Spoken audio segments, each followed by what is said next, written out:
hovering over your name and Uh-huh. participants. And panelists. And panelists. Okay, I see you. More make co-hosts. Got it. Cool. All We've right. got our attendees coming in. Perfect. All right. I'm just going to say hello. Hi, Dr. Federelli. Hi, Dr. Landra. Hi, Marin. Dr. Trollis.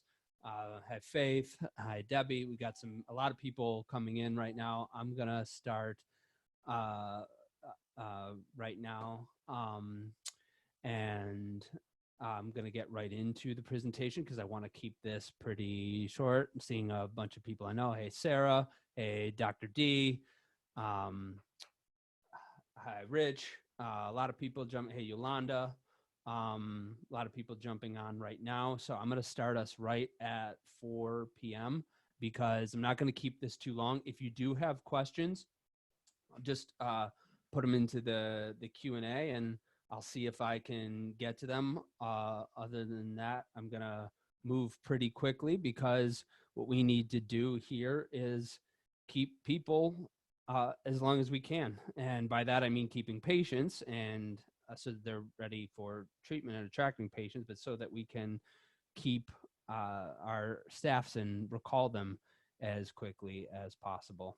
So while I do that and continue to say hi to people, this is the second webinar in this series. There will be another tomorrow, and tomorrow is about what we do when we want to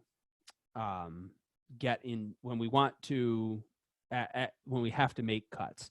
So Megan, how do I get back to the?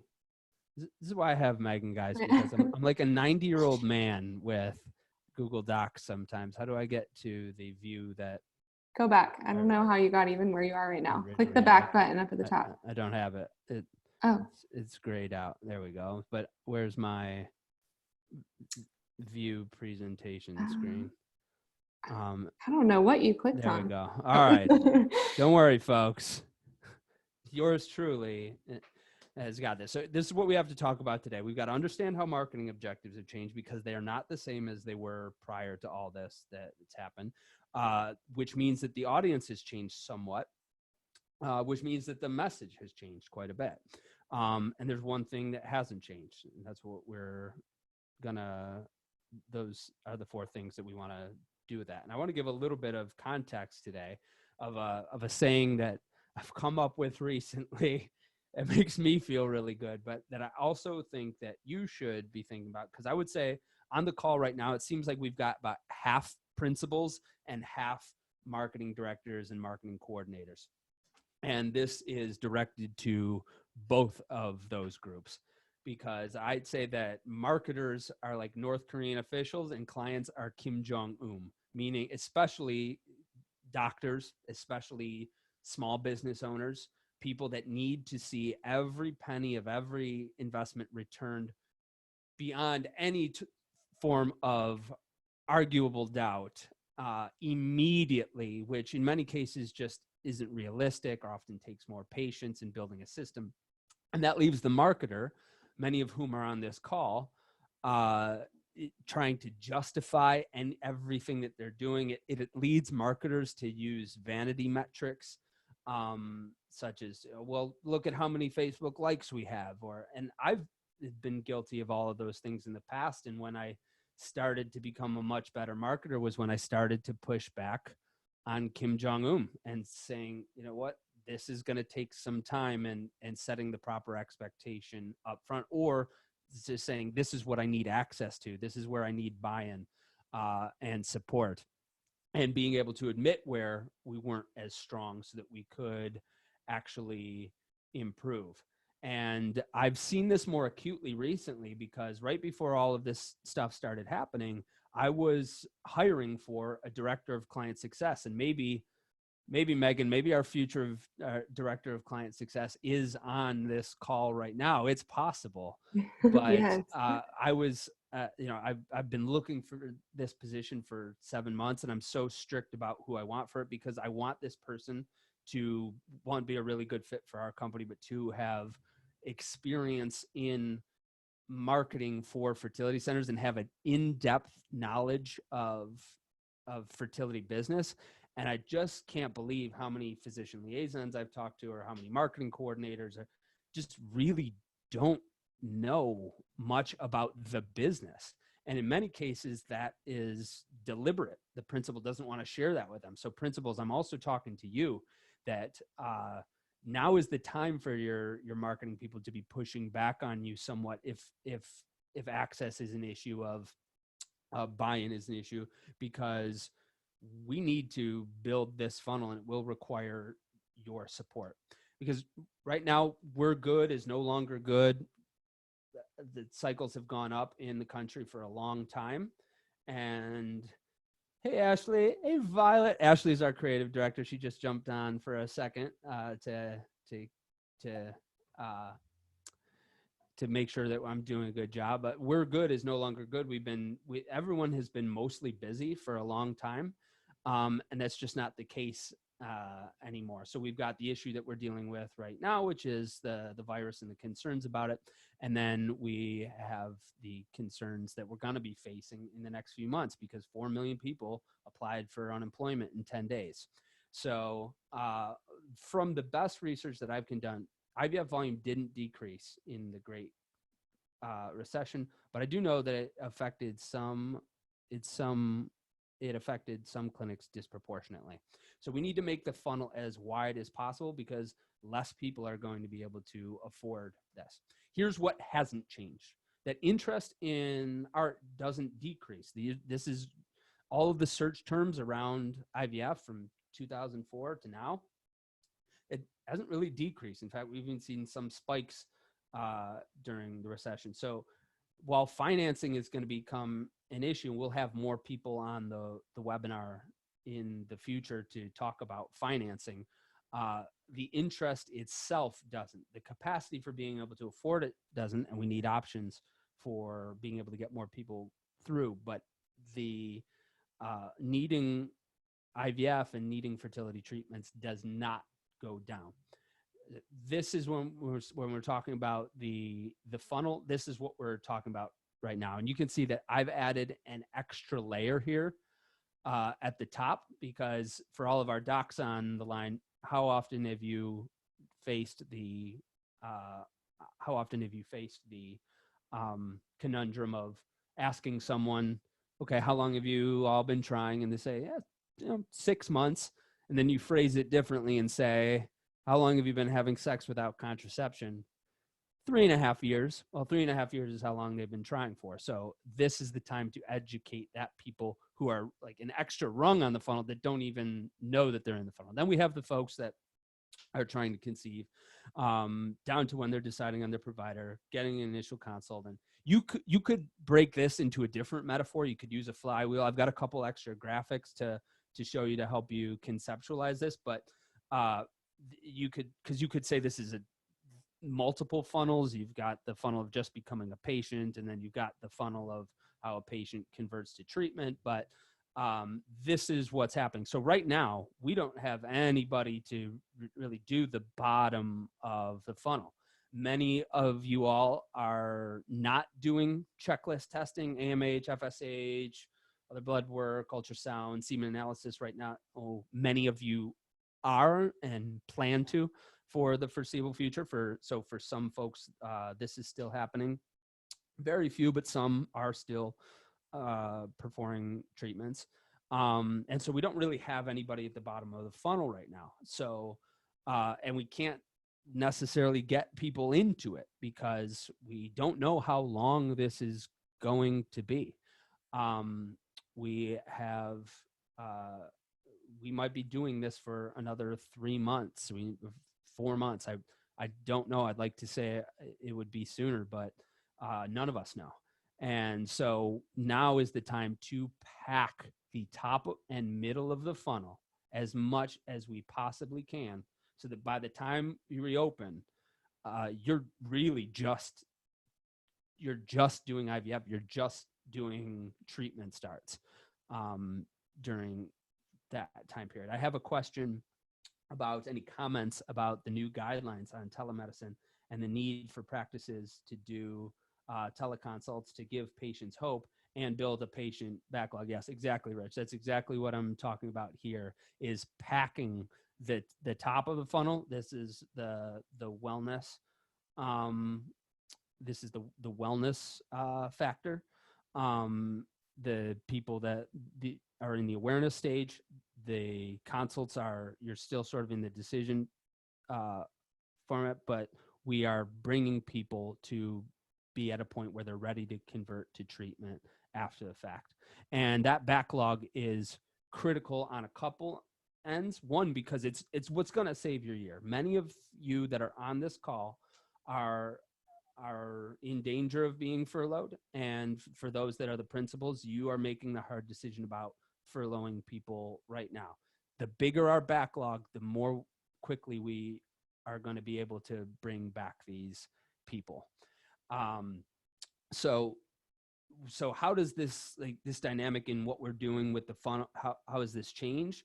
Well, before, there wasn't one marketing objective. And I've gotten really disciplined in the last 2 years of, whenever I start with a new client, we sit down and I just grill them about what is the first objective, what's the most important. They're all important, but what is the most important right now, so that we can solve that, build momentum, and then move on to the next thing.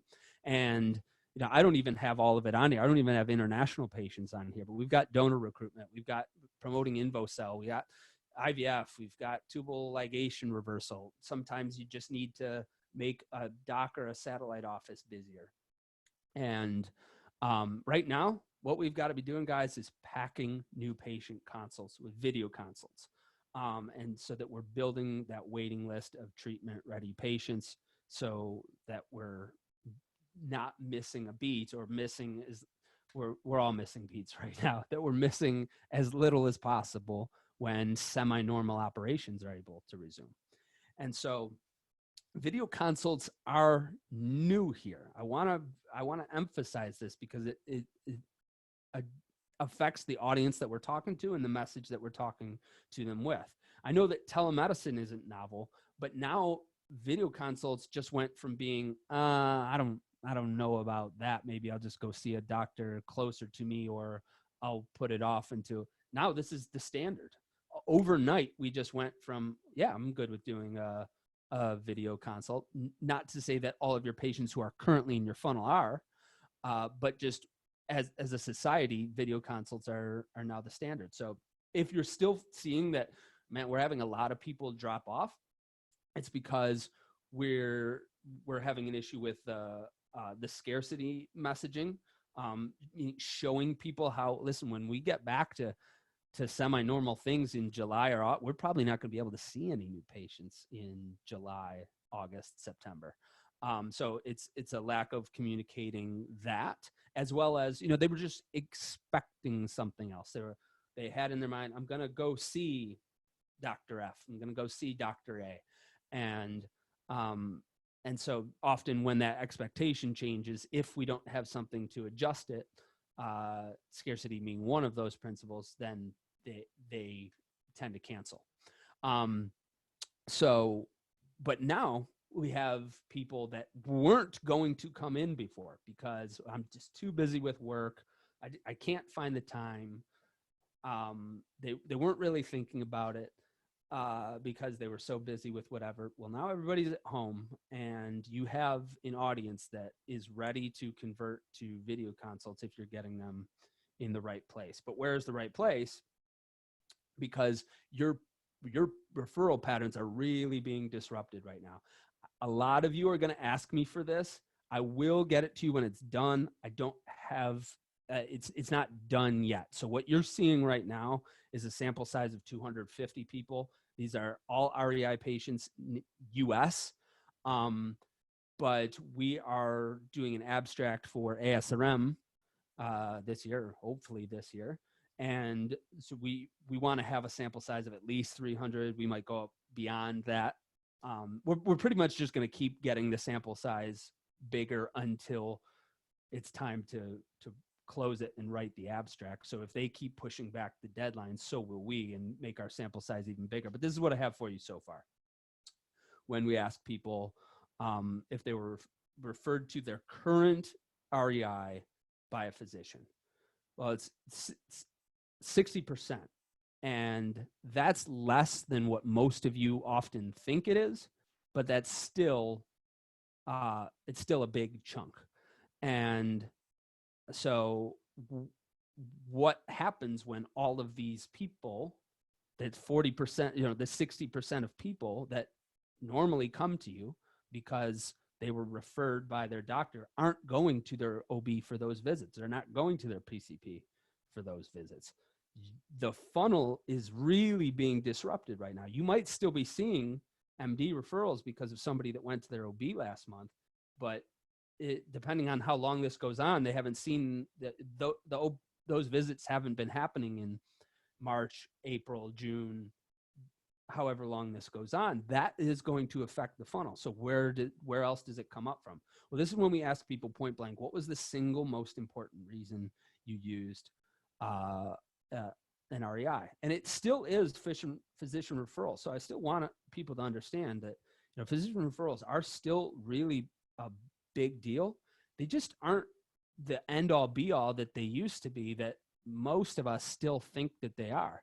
I mean, if just by virtue of location being, it's like, okay, well, why aren't we all making sure that we have perfect Google My Business listings if that's the case, so that I actually show up in Stone Oak, Texas, or Kirkland, Washington, or Bethesda, Maryland, or Atlantic Beach, Florida, all of the places where we have that we're supposed to be providing that value with the satellite location. And why aren't we investing more in these recommendations from our friends? Because these are pretty darn close. So right now you've got, these aren't happening. This doesn't quite matter as much as it used to. And this is everything right now, the recommendations from a friend. So I just encourage you all to go into your Google Analytics, to go into your ads accounts, and take a look at when you're starting to see, okay, is our traffic dipping? Is our social media reach going up or down? What's happening with reviews? Interestingly enough, Google My Business is actually put a pause on reviews nationwide, I believe, for all business categories because of what's happening right now. Are we still getting as many conversions from our phone calls and our online contact forms? So check on that stuff, because it's going to give you an idea of what the rest of what's going to happen up here. I've had this diagram for like 3 years, and that's the first time I've noticed that visits was misspelled. But check on all of that, because it's all happening so quickly. It will give you an idea of what you're able to affect and where you can see you have a conversion problem. And here's another way of being able to see how this journey has been disrupted. So you see that I'm going to zoom in a little bit more. I just want you to see how these are swim lanes. And this actually starts after that time where we talked about the people that are trying and don't realize it. This is for the people that realize they're trying about 2 or 3 months in. They see that they're having problems, and then they start to Google and what happens, and then how do they get to the OB and what happens there. So, if they either stop seeking treatment because nothing compels them, their journey ends for now, or they go to the OB. Sometimes the OB does tests, sometimes the OB does treatment, sometimes the OB is doing treatment and they've never tested the male partner. And so that all affects how quickly they refer to you. How quickly they convert to treatment is based on, did their original diagnosis come from you, and is this the first time they're getting it? Did they have their testing done previously? Did they have testing and a diagnosis from their earlier provider? Had they gone through other kinds of treatment? So this whole thing is taking about 2.5 years. So when we say MD referrals are still really important, yes, they are. But to the if this whole thing takes an average of about 2.5 years, and for every doctor that asks me, how do we make this? How do I get someone to come into me sooner? It's to disrupt the process that they're going to their referring provider by making it go quickly. And right now, they're not they're not even at this part of the process. They're not even going in for these consults. So where are you going to reach people when they're not going to their OB for the next, let's just call it 3 months? Where they are is people are at home on their laptops, on their phones, spending more time on Facebook, Instagram, emerging platforms like TikTok than they ever have been before. A lot of time on YouTube. And we just took from, and we've been doing a lot more on social with our clients. And so these are current clients with us right now, and just want to give you what some of the engagement that they've been seeing. These are people that that we've gotten going. These are these folks with just sort of the modest gains are people that we're just starting with. And then down here is somebody that we're not working with right now that didn't move forward, that just kind of stopped.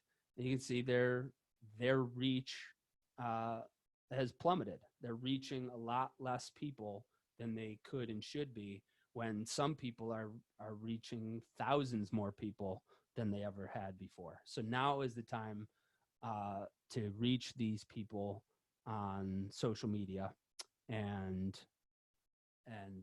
be spending more time than you ever have before. So I want to give you some to-dos. If you all want help with this, I can't help people on an individual level if they're not a client. We're just so busy. But if you do want help with this, we've got a small engagement offer that's $600 that I'll outline at the end of this, where we ask where we help you with this. But if not, here's the high level. And I have a question from Matt about the last graphic that I showed, which does it include paid reach? Yes, Matt, it includes paid and organic reach, but there's no new budget. If anything, there was a decrease in paid budget. So it's paid and organic, so total reach, but no new ads budget. So here's your to-dos that you've got to do from this. So if you need help of like, how do you do this? That's what our COVID-19 toolkit is for. That's what a consult is for us. It's $600, and I can give some more details at the end. But this is what you have to do. You got to update your message so that it's human and authentic. It can't be we're closely monitoring ASRM, CDC, and WHO. The whole world is doing that. That isn't a message. It has to be a human message, one that's empathetic and unique to your practice. Most of you have converted to virtual consults at this time, but hold them over video whenever possible.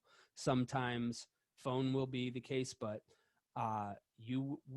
for two reasons. They replicate the in-person experience better, and it's usually better for the patient.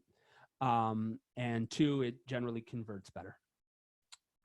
You have to spend more time on social media than you ever have before. You've got to spend more time creating content than you ever have before. And that includes involvement from the principals and the founding physicians of the practice. They just have to be involved. And this isn't something that we've kicked this too far down the road for too often, of just saying, okay, well, I'll have my marketing director do the marketing. I'll have my PL do the social media. They need to be involved in this. The founding physicians need to be a part of this, because it's the entire messaging of the practice. Update your calls to action and your appointment request forms to promote video consults. So if we're driving about video consults, we need to be able to convert to them as well. Implement follow-up systems to move. So you have to have a system so that you're moving these consults. You're not just letting them drop off. We've got to be moving people, following up with people that are ready, so that they know, hey, we're booking these times right now for when we're ready to move forward, so that they know that it's really finite. And if you are still doing checklist testing, that's a part of it. You've got to have different creative for the COVID-19 messaging and video consults. It's just not the same creative that we were running before. And you've got to cut marketing as little as possible. We're all making really difficult decisions right now. So some people are furloughing right now. Some people are making layoffs, and I'm not going to play the typical marketing card of saying, well, in a recession, marketing is more important than ever. It is true, but I also know how difficult this decision is for all of us. For me personally, I've decided to increase marketing because just how I've built my company and what I'm willing to do right now. But we also need to remember that this is what brings people back. To the extent that we get busier faster, we're able to bring people back faster. And some of you are making, you're laying off hundreds of thousands of dollars, some of you millions of dollars in payroll. And if you can save some of that, and especially if you're applying for the payroll protection program, and I strongly advise everybody to apply for that. I'm still learning about it myself, but we should all be contacting our commercial bankers right now and getting our finances in order, our tax returns in order, so that we can apply for those, especially if we're able to do that and have 8 weeks of payroll forgiven. And if I understand correctly, it even includes 1099 contractors. If we're able to do that, then it really makes sense to save more for marketing if you're able. Then you're going to need to build finance routes. This isn't totally my area of expertise yet, but I'm not just talking about, oh, here's some options, but here finance routes for people, because we are facing an economic recession that's probably, I imagine it'll come up and down in spikes, but none of us know how deep it will be. But I do see companies like Progeny, if not losing clients, maybe it's certainly not signing anywhere near the juggernaut speed that they were before. There will be a higher unemployment rate. And so we're facing those realities. So we need to have finance routes for people. And I plan to do a webinar about that in 2 weeks. And then we have to adapt our inquiry system to convert to consults. So meaning the people that are sending us contact messages, and anything else, and phone calls as well, that we're converting them to video consults. I've taken a listen to some phone calls, and people saying, "Oh, I think I'll put this off because COVID-19 is happening right now. So I'll talk to my husband and we'll call you in 2 or 3 months." That's the opportunity to train those people to properly convert to video consults. So if you'd like help with this, I think I can answer maybe 1 or 2 more questions. If you'd like help with this, go to fertilitybridge.com. We've got the COVID-19 toolkit.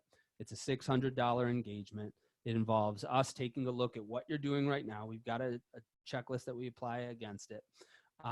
Give that to you to show you how to adapt your current marketing. And it's a 60-minute consultation for us to go over all that together. So if you'd like help with that, go to fertilitybridge.com. It's the COVID-19 marketing checklist. It's right there on the COVID-19 marketing toolkit, right on the homepage. And if there are any more questions, I'm not seeing any come right now. So if I see one more pop in right now, I'll answer it. But otherwise, thanks everyone. We have another webinar tomorrow about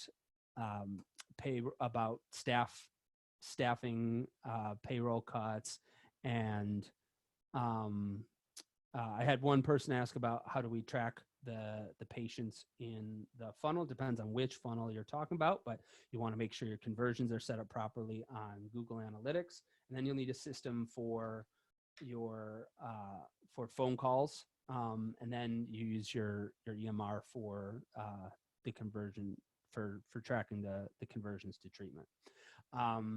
The webinar tomorrow is about maintaining staff, how you make those pay cuts, when, why, and how, what your alternatives are, what the different options are. I've got Sarah Mooney, who's the Director of Administration at Seattle Reproductive Medicine, and Marianne Kreiner, who is the Chief Human Resources Officer at Shady Grove, and we're going to be going over with them tomorrow. And then next week, I've got Jeff Eisner from Engaged MD and Dr. Steve Katz to talk about how you consent during all of this. For those of you that are still doing treatments, or as things start to come back intermittently, how you what you need to think about for consenting. So, look forward to seeing you tomorrow. Look forward to seeing you next week, providing as many of these as I possibly can. Let me know what other topics you have. Let me know what other questions, what else we can cover for you. And I'll see you tomorrow and talk soon. And you're welcome, Aaron. And look forward to talking to you all soon. Let me know if you need any help. Bye-bye. You're welcome, LJ. Thank you. Bye-bye.